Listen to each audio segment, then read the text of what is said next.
విడాకులు నోటీస్ ఇచ్చి సార్ని అన్యాయంగా బలి తీసుకున్నావు. ఏమిట్రా నువ్వు మాట్లాడేది? ఆయన్ని చంపింది నువ్వేరా. ఆయన కూతుర్ని నా నుంచి విడదీశావు.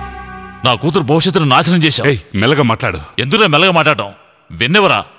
అందరినీ విన్నేవు. నీ నిర్వాకం ఇక్కడికి వచ్చిన వాళ్ళందరూ తెలుసుకుంటారా? ఇలాంటి పరిస్థితుల్లో గొడవ పడటం మీకేమన్నా సబబుగా ఉందా? మీరు కాస్త ఓపికగా ఉండండి. అయినా నీతో మాట్లాడే ప్రయోజనం లేదు. ఎవరిది తప్పో సుధని అడిగితే చెప్తుంది.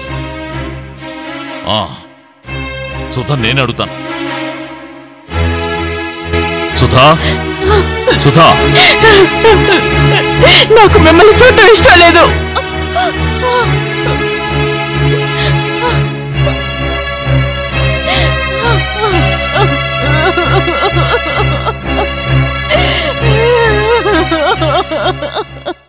నన్ను చూడటం ఇష్టం లేదని నా ముఖం మీదే చెప్పింది.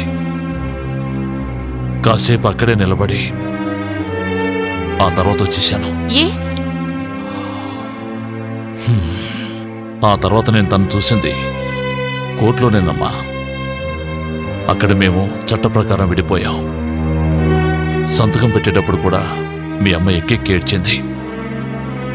అప్పుడు నేనున్న మానసిక స్థితిలో అదేమీ నేను పట్టించుకోలేదు. నాన్నా,